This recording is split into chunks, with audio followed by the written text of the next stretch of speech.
오늘 나눔은 여러 가지 개념을 다루기 때문에 설교가 좀 길 겁니다. 다 듣기 힘드실 수도 있겠지만 그래도 이 개념들 하나하나가 되게 중요한 부분들이라 들어두시면 신앙생활에 있어서 좀 분명 도움이 되실 거라 생각해서 나눔을 갖도록 하겠습니다. 시작해 보겠습니다. 자, 전 인류의 타락을 기록하고 있는, 어떻게 타락이 시작되었는지를 기록하고 있는 창세기 3장의 선악과 사건을 생각하면요, 저는 뭐가 보통 떠오르냐면 사탄의 유혹이, 마귀의 유혹이 육신의 정욕과 안목의 정욕과 이생의 자랑의 형태를 띈다는 것과, 그리고 인간의 최초의 죄는 자기의, 다른 말로 자기 판단에 의한 불순종이었다는 것, 그리고 그 죄로 인해서 우리가 저주를 받아서 죽게 되었다는 것, 이렇게 전 떠올랐어요. 우리 성도님들께서도 어떻게 이렇게 저랑 비슷하게 떠오르지 않으세요? 보통 이 정도 떠오르시죠? 근데 제가 이번에 설교를 준비하면서 말씀을 묵상하다가 이 선악과를 떠올릴 수 있게 됐고, 그렇게 떠올리다 보니까 그동안 의식하지 못했던 부분이 보이더라고요. 어떻게 보면 너무나 뻔한 부분인데 이게 새롭게 보였어요. 그러니까 어떤 부분이었냐면, 죄는, 우리가 지닌 이 죄는 욕심에서부터 나온다는 거예요. 죄는 욕심으로부터 나온다. 자, 지금부터 생각해 볼게요. 아담과 하와가 왜 굳이 불순종을 하면서까지, 전능하신 분께 불순종을 하면서까지 선악과를 먹었을까요? 왜? 자기 의, 자기 판단 때문에? 맞죠? 왜? 자기 의, 자기 판단 때문에 그랬어요. 그럼 왜 그런 판단을 내렸을까요? 왜 선악과를 먹는 판단을 내렸을까? 욕심 때문에 그랬어요. 욕심. 하나님께서 이미 충분한 음식을 동산에 주셨지만 거기에 만족하지 못하고 더 맛있어 보이는 음식을 먹어보려고, 더 새롭고 맛있는 음식 한번 먹어보려고, 충분한데 이미 충분히 나는 아름다운 걸 충분히 받았지만 더 아름다워 보이는 거, 거기 만족하지 못하고 더 아름다운 거 보이는 거를 가져보려고. 그리고 이미 하나님께서는 충분히 지혜롭게 해주셨지만, 참고로 아담은 정말 지혜로웠어요. 창세기 2장 19절을 보면 하나님께서 들짐승과 그 새들을 지으신 후에 아담 앞에 다 이렇게 데려오십니다. 그러면서 아담이 이름을 어떻게 짓는지 한번 보시는 장면이 나와요. 네, 아담이 그 동물과, 그러니까 그 동물들의 그 본질을 딱 꿰뚫으면서 정확하게 그 동물의 이름을 딱 지어줍니다. 아담은 통찰력이 있었던 거예요. 본질을 볼 수 있는 지혜를 갖고 있었던 거죠. 그리고 그런 아담과 함께 동산을 거닐면서 동산을 통치했던 하와 역시 전 지혜로웠다고 생각을 해요. 그런데 그들은 그 지혜를 갖고 있었으면서도 더 지혜롭게 할 만한 선악과를 탐했다는 거예요. 그리고는 불순종이라는 죄를 짓게 됐죠. 물론 뭐 뱀의 유혹이 있었다고 말할 수 있습니다. 유혹이 있었어요. 맞죠? 근데 우리는 생각해 볼 수 있어야 돼요. 뱀이 아담과 하와를 딱 묶어놓고 입을 쫙 벌린 다음에 입에다가 선악과를 쑤셔 넣나요? 먹어! 막 이러면서 밀어넣나요? 아니죠. 옛 뱀은 그저 질문을 던지고 제안을 했을 뿐이에요. 던졌어요. 그냥 말만 던졌어요. 제안해 봤어요. 근데 그 제안에 마음이 흔들려서 열매를 따고 자기 입에 넣은 건 결국 아담과 하와의 손이었다는 거예요. 창세기 3장 6절에 이런 말씀이 있죠. 여자가 그 나무를 본즉, 얘기를 들었어요.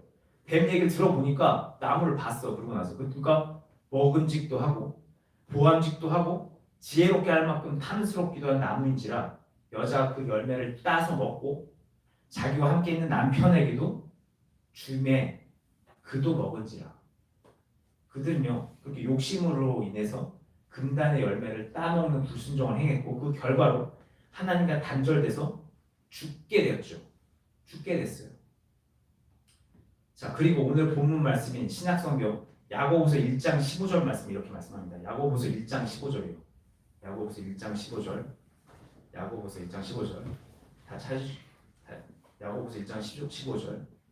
다 찾으신 줄 믿고, 야고보서 1장이에요. 야고보서 신약성경. 야고보서 약이에요. 히브리서 다음에 있는 야고보서.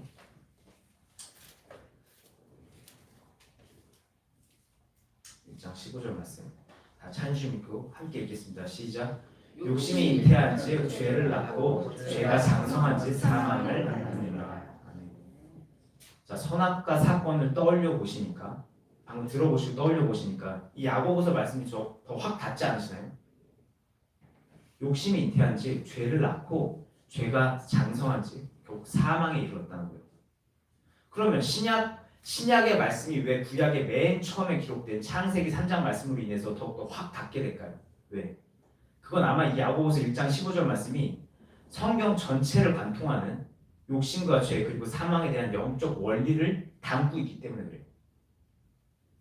그래서 죽음이란 결과를 내는 죄와 그 죄를 낳는 욕심에 대한 영적 원리는 성경 전체에서 어렵지 않게 발견할 수 있습니다.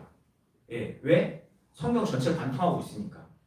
정말 그런지 정말 성경을 저희가 살펴볼 건데요. 그리고 또 어차피 죄의 결과가 죽음이라는 걸 이미 다 아시는 부분이니까 오늘은 특별히 또 길게 다 얘기하면 힘드니까 욕심과 죄의 관계에 대해서 한번 생각해 볼 겁니다. 근데 이 시간 성경을 다 찾아보면 또 힘들잖아요. 그래서 성경 속에서 이게 딱 죄다 라고 가장 명확하게 확인할 수 있는 부분만 살펴보면서 죄가 정말 욕심으로부터 나오는지 한번 생각해 볼 거예요. 그럼 질문 하나 드려볼게요. 성도님께서는 성경 안에서 죄를 가장 잘 정리한 부분이 어디라고 생각하세요? 죄를 잘 정리한 부분. 이게 죄다 이런 걸 제대로 딱 알 수 있는 부분. 물론 성경 전체를 보시면 죄를 계속 발견할 수 있는데요. 이게 딱 집어서 이게 죄다라고 말할 수 있는 부분을 전 율법이라고 생각해요. 율법은요. 하나님의 뜻에 따라 해야 할 것과 하지 말아야 할 것을 정리한 기록이죠. 그러다 보니까 율법은 하나님 뜻에 따른 하나님의 의와 불의를, 의와 죄를 가장 명확하게 알 수 있는 기록이기도 합니다. 그래서 우리 율법을 통해서 하나님의 뜻인 의와 하나님의 뜻에서 벗어난 죄를 가장 명확하게 알 수 있어요. 왜? 명확하니까. 저 율법은 다른 거 뭐 찾아내고 막 의미를 발견하고 이런 것도 없어요. 명확하게 이게 죄야 이러고 말해주고 있거든요. 그래서 이 시간 율법을 한번 살펴볼 거예요.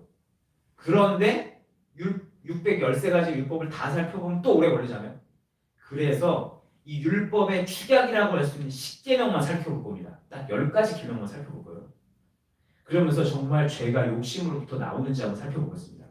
자, 먼저 나 위에 다른 신을 두지 말라라는 1계명과 너를 위해서 우상을 만들지 말라는 2계명은요. 이런 욕심에서부터 나와요. 하나님의 뜻이 아닌 내 뜻대로 내가 원하는 대로 일해줄 다른 신, 하나님 외에 주도권을 가지신 하나님 외에 내 뜻대로 해줄 다른 신을 원하는 그 욕심으로부터 나온 죄를 경계하는 계명이에요. 나에겐 공의와 진리로 일하시는 하나님보다 내가 원하는 대로 일해줄 신이 필요한 거예요. 내 뜻대로 해줄 사람, 내 뜻대로 해줄 신. 그게 1계명과 2계명을 낳게 한 욕심이에요. 또 하나님의 이름을 망령되이 부르지 말라라는 3계명은요. 하나님의 이름을 가볍게 사용해서 내 감정, 또 어떤 재미, 내 감정을 해소하고 어떤 재미를 느끼기 위한 그런 욕심, 내 기분 전환, 그 욕심으로 비롯됐고 또 하나님의 이름을 팔아서 어떤 이익을 취하려고 하는 욕심으로부터 나온 죄예요. 그 죄로부터 그 죄를 경계하기 위한 거. 그래서 이 계명이 나왔어요. 자, 전능자의 이름을요 함부로 말하면요 쾌감이 있어요. 왜? 거역의 쾌감이 있어요. 전능자의 이름을 함부로 말할 때 느끼는 쾌감을 위해서 하나님의 이름을 막 사용합니다. 자기의 그 반항심을 표출하는 거죠. 또 하나님의 이름을 빙자해서 이게 하나님의 뜻이야. 하나님이 지금 당신께 이렇게 말씀하시네. 이러면서 사실은 그게 자기 뜻이면서 자기 생각이면서 하나님의 뜻이라고 말하면서 자기의 명예를 높이고 돈을 얻고 그런 사익을 취하려는 욕심, 그 욕심이 바로 이 3계명을 낳게 했어요. 또 안식일을 기억하며 거룩하게 지키라는 이 4계명은요 드디어 쉬는 날이 왔어. 근데 이거 하나님 때문에 날려버리고 싶지 않은 거예요. 좀 쉬려는데 사실 와서 물론 뭐 애매한 시간이 걸려있으니까 하루를 날릴 수도 있죠. 근데 마음속에 너무나 억울한 거야. 하나님 때문에 쉬는 날 날리게 되는 이거. 또 손님들이 이 주말이 엄청 몰릴 수 있는데 이날에 이 황금 주말에 하나님 때문에 날리고 싶지 않은 거예요. 이런 욕심들이 있었거든요.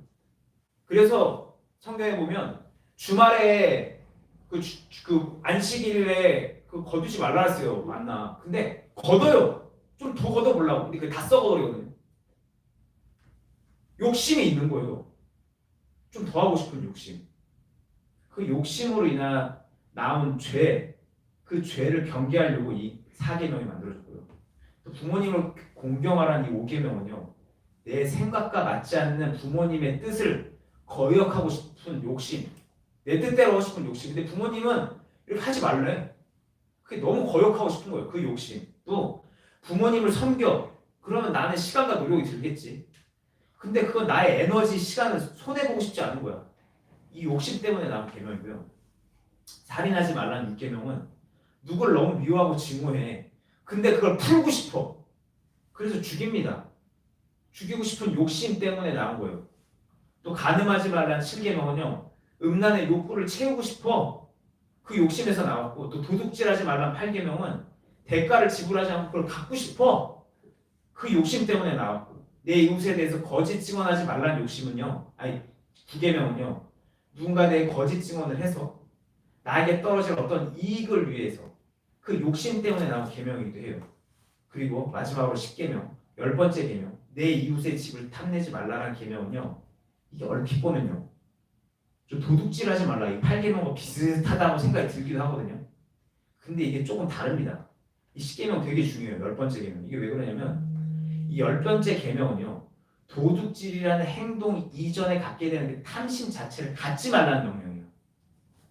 차이가 보이시죠? 8계명은 도둑질이라는 행위를 하지 말라는 거고요. 10계명은 그 마음 자체를 갖지 말라는 거예요. 탐심 자체를 갖지 말라는 거예요. 그래서 이 10계명은요. 어떤 의미에서 보면 하나님께서 신앙인에게 원하시는 율법의 최종 목표는 죄를 멈추는 것으로 끝나는 것이 아니라 그 행동을 하게 하는 탐심까지도 하지 말라는 의미를 갖고 있어요. 그걸 의미하게 돼요. 그런 의미를 담고 있어요.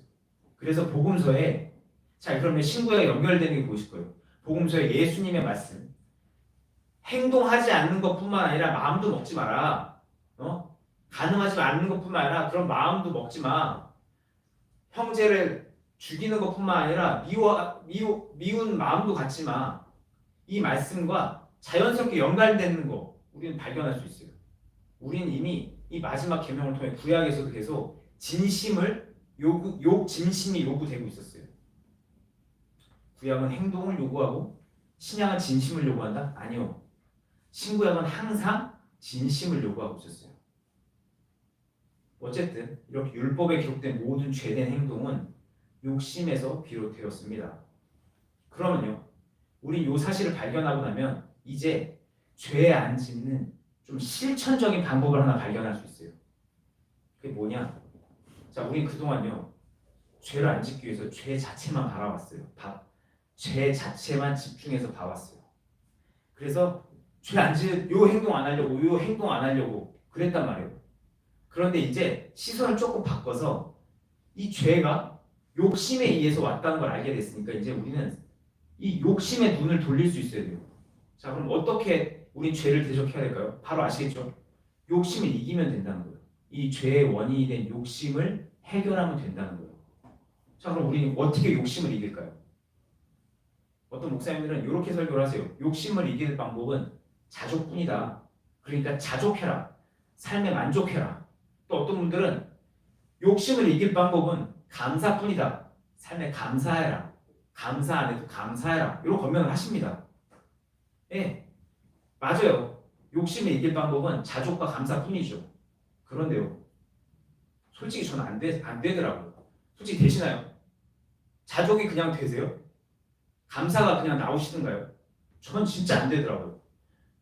억지로 자족해 보려고 하는데 불만이 전 터져 나오더라고요. 안 돼. 억지로는 안 되더라고요. 그래서 저는 불평하고 있던 저의 모습을 보면서 생각했어요. 아, 자족과 감사는 어떤 과정의 결과이지 이게 원인이 될 수 없구나. 그러니까 어떤 결과를 이루기에는 원인이 될 수는 없는 거예요. 이건 결과예요, 결과. 자족과 감사는 나온 거지 이거를 들이밀 수가 없는 거예요. 노력이 될 수가 없는 거더라고요. 그래서 좀 생각했죠. 아, 그럼 어떡하지? 어떻게 우리가 자족과 감사할 수 있지? 어떻게 욕심을 버릴 수 있지? 그렇게 찾다가 욕심을 이길 수 있지 찾다가 이런 방법을 찾게 됐어요. 그게 뭐였냐? 이건 그냥 제 방식이에요. 저는 이렇게 찾았어요. 버리는 거예요. 버리는 거. 버리는 거. 뭘 버려? 내 뜻대로 되기를 원하는 걸 버리는 거예요. 내 뜻대로 되기를 원해. 그리고 그것에 대해서 강한 집착을 갖는 걸 버리는 거예요. 그러니까 우리는 원하죠. 내 아이가, 내 남편이, 내 아내가 내 뜻대로 행동해 주길 원해요. 그는 그의 생각이 있는데 난 내 뜻대로 되기를 원해요. 그리고 그 일이 내 방식대로 되기를 원해요. 하나님의 뜻대로 되길 우리는 맨날 말은 하는데 곰곰이 그 결과를 기다리는 모습을 보면 내 뜻대로 되길 원하고 있어요. 심지어 내 뜻이 정답이 아닌데 하나님의 뜻이 더 낫다는 걸 알고도 있어. 그런데도 하나님의 뜻이라는 그 막연한 방법. 그러니까 이게 그건 확실한 결과가 있겠죠. 근데 너무 나에게 막연한 거야. 너무 둘러둘러 가는 것 같아. 그리고 잘 안 보이잖아요. 당장 하나님의 방식은. 그러니까 결과가 조금 나쁘더라도 네? 최고의 결과가 아닌 최선의 방식, 최선의 결과를 낼 수 있는 나의 방식, 더 가깝고 확실한 좀 안심이 되는 나의 방식대로 그 일이 진행되길 원해요. 그리고 우리는 그것을 믿음이라고 얘기를 하죠. 내 방식대로 원하면서 믿음이라고 핑계를 대면서 그게 꼭 이루어지길 집착을 합니다. 근데 저는 그걸 버려야 된다는 거 생각이 들었어요. 아, 그걸 버려야겠구나. 그럼 우리는 그렇게 어떻게 집착과 나의 그 방식, 고집하는 걸 버릴 수 있을까요? 산사에서 돌을 닦는 중처럼 깊은 명상과 고행을 통해서 우리 버릴 수 있을까? 제가 이거 억지로 해봤는데요. 이게 안 됐어요. 그래서 누군가에게 도움이 될지 모르겠는데 저에겐 방법이 아니더라고요. 저는요. 잊으려고 하면 또 떠오르더라고요. 참으려고 하면 더 하고 싶었어요. 저는. 솔직히 말하면. 하나님 뜻대로 기도해야 된대요. 그래서 하나님 뜻대로 기도한다고 했는데요. 진짜 내가 하나님 뜻대로 기도하면 만족이 안 될 것 같은 거예요. 그 방식대로 되면. 솔직히 못하겠더라고요. 그렇게. 솔직히 제 심정은 그냥 제 뜻대로 해주길 원했어요. 주님 뜻대로 아니에요. 제 뜻대로 살기를 원했어요. 저는 진짜. 그래서 저는 버리면 노력으로는 안 되겠구나. 강한 의지로는 안 되겠다. 모르겠어요. 제가 의지가 약해서 그런지 모르겠는데 강한 의지로는 도저히 안 되더라고요. 그래서 생각했죠. 근데 어떻게 버릴 수 있을까? 그러다가 실제로 제가 어떻게 버린 부분을 어떻게 버렸는지 돌아보다가 두 가지가 딱 됐을 때 버려지는구나. 그걸 알게 됐어요. 그게 뭐였냐? 하나는 믿어질 때였어요. 믿어질 때. 뭐가 믿어지냐면 하나님이 살아계시다는 것과 그분을 따라가면 절대로 나에게 불이익이 있지 않을 거라는 게 믿어질 때 먼저 됐어요. 나에게 반드시 유익이 될 거라는 거 믿어질 때. 그리고 동시에 내가 고집했던 그것이 다 의미가 없다라는 것이 느껴질 때. 이 두 가지가 딱 될 때 버려지더라고요. 그 부분에 대해서는. 하나님 믿어질 때. 하나님 따라가는 게 나에게 불이익이 절대 안 될 거라는 게 믿어질 때. 그리고 내가 꽉 쥐고 있던 이게 무의미하다는 게 느껴질 때. 그 두 가지가 딱 될 때 버렸어요. 제가 말씀을 읽고 기도하면서 하나님과 교제하는 가운데 저는 어느 순간 사건들을 지나가면서 하나님을 신뢰하게 됐거든요. 근데 그렇게 신뢰하는 가운데 기도를 하고 있는데 어느 날 불현듯 조명을 받았어요. 내가 집착하고 있는 쥐고 있던 것들이 다 헛된 거다라는 거. 그냥 아는 거예요. 믿음 가운데 믿음의 통로로 아버지께 대답해 주시겠지? 그러고 있는데 정말 대답을 들었어요. 그 조명 그렇게 듣고 나니까 그 내용이 헛되다는 거예요. 헛됐구나. 그걸 알게 됐죠. 그러니까 이게 무슨 의미지 하는 생각이 드는 거예요. 그리고 나니까 버리게 되더라고요. 그래서 생각했죠. 이게 어떻게 가능할까? 말씀을 준비하면 생각해봤어요. 근데 그러면 이게 어떻게 가능할까? 근데 이게 아마 이런 이유 때문이더라고요. 마귀의 유혹은요. 그러니까 이 욕심이라는 건 마귀의 유혹에서 비롯됐기 때문이에요. 근데 이 마귀의 유혹은요. 비진리더라고요. 그러다 보니까 얘네들이 반쪽짜리 진리인 거예요. 창세기 3장에 그 마귀가 그 뱀이 어떻게 유혹했는지 잘 생각해 보세요. 이게 적당히 섞어갖고 반쪽짜리만 말해요. 반만 말하는 거예요. 얘네들은요, 우리가 같은 피조물이기 때문에 진리를 온전하게 만들 수 없어요. 반쪽짜리 진리만 전해주는 거예요. 그리고 애초부터가 얘네도 우리를 타락시켜야 되기 때문에 반쪽짜리 진리만 계속 줍니다. 그래서 진리가 아닌 비진리로 내 안에 죄의 본성만 자극해요. 그래서 욕심을 불러일으키죠. 그런데 그 반쪽짜리 진실에 진리가 딱 가는 거예요. 하나님의 말씀이. 그러면요, 마치 빛이 비춰지듯이 어두울 때는 이게 좋아 보이던 것이 빛이 비춰 보니까 껍데기인 게 알아지는 거죠. 보이는 거예요. 낼맹이가 없었구나. 그게 보이는 거예요. 그래서 내려놓을 수 있게 되었겠구나 하는 생각이 들더라고요. 그래서 이것이 바로 이제 이런 원리로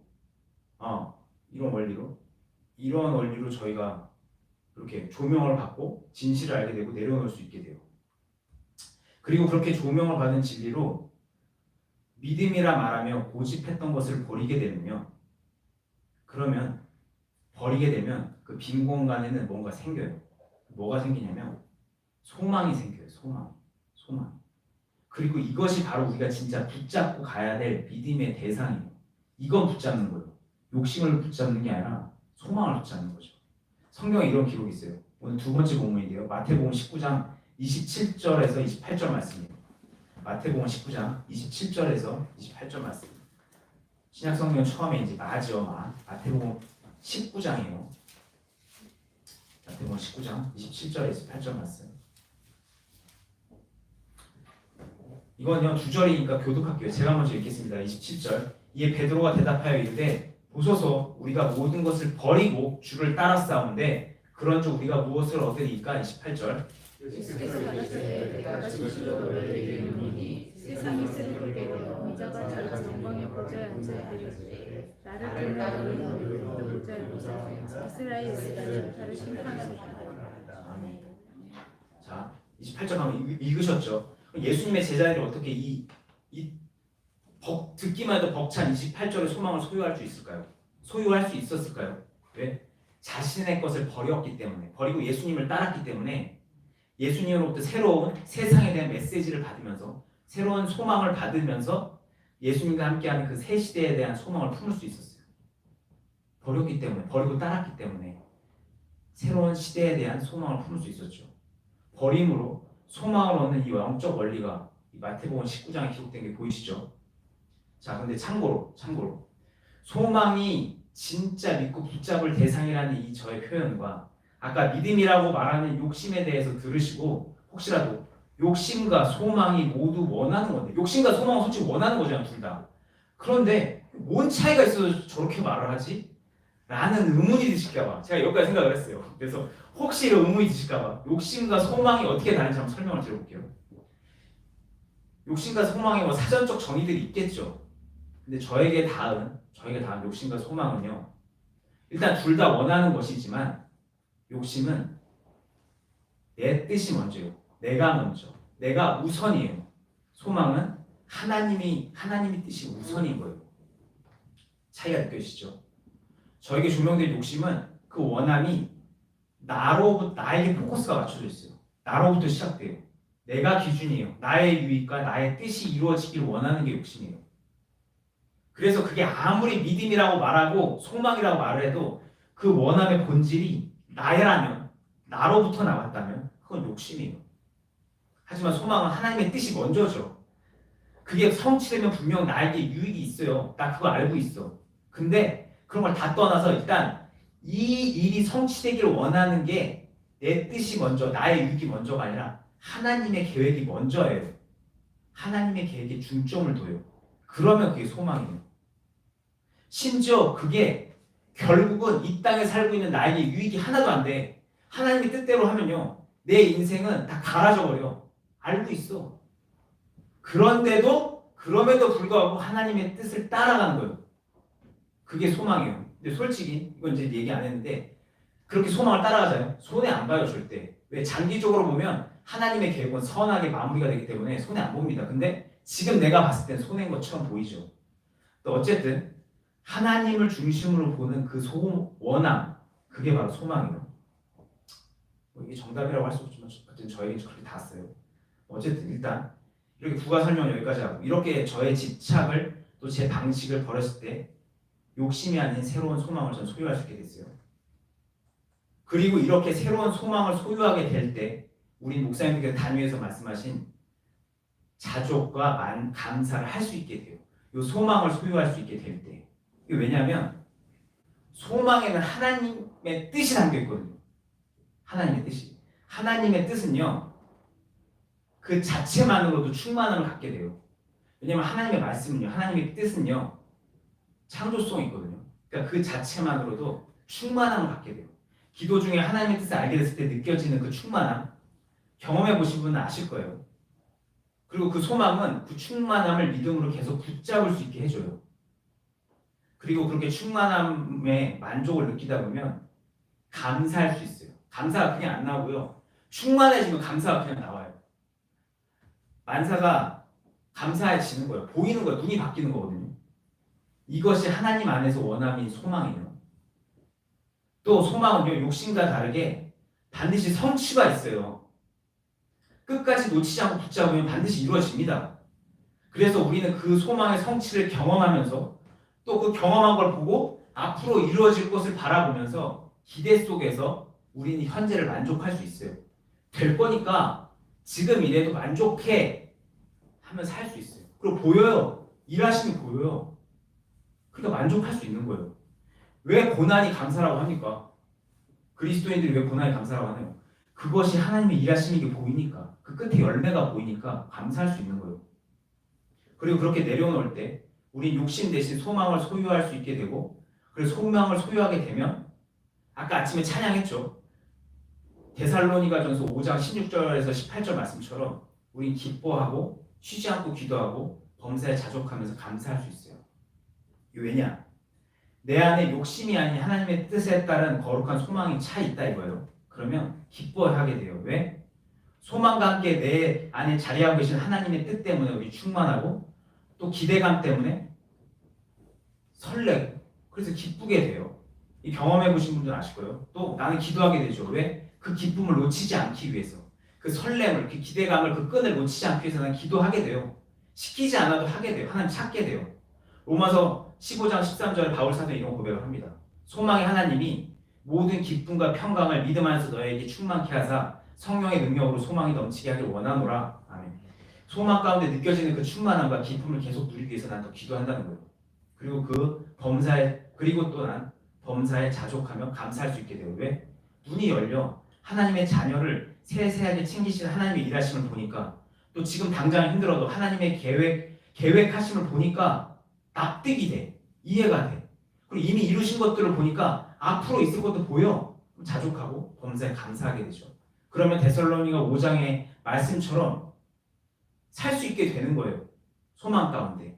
하나님의 은혜를 누리며 사는 거죠. 그리고 하나님께서는 이런 삶을 하나님 아버지의 뜻이라고 얘기해요. 너희를 향하신 하나님 뜻이니라. 왜? 그런 삶을 살 때 나는 그 삶이 왜 그렇게 살게 되나요? 죄된 행동에서 벗어나서 그리스도 안에서 진리 안에서 살아갈 수 있게 되기 때문에 너희를 향한 하나님의 뜻이라고 얘기한 거예요. 이게 결과이기 때문에. 그렇게 살아라고 그게 결과 이런 하나님의 뜻대로 산 삶을 살 때 이런 결과가 나니까 이런 결과를 낳게 되는 너희들의 삶을 살면 그게 하나님 뜻이라는 거예요. 말씀이 이어지는 게 보이시나요? 데살로니가전서 5장의 유명한 말씀 억지로 살아내는 게 아니에요. 소망 가운데 자연스럽게 살아내지는 거죠. 자, 여기까지. 말씀을 여기까지 안 할게요. 이제 마무리를 할 거예요. 오늘 나누면 특별히 길었는데요. 그래서 따로 정리도 안 하겠습니다. 바로 권면을 드릴게요. 자, 죄를 이기고자 하신다면 성령님께 조명을 받으셔서 내려놓으실 수 있길 바랍니다. 그리고 욕심의 자리에서 소망을 채우실 수 있길 바라겠습니다. 그리고 그렇게 채우신 소망으로 인해서 그 소망 때문에 기쁨과 만족을 누리시면서 하나님과 동행하시는 성도님들께서 되시길 그걸 저도 소망하겠습니다. 오늘 나눔 여기서 마치겠습니다. 도움이 되셨길 바라면서 기도하겠습니다.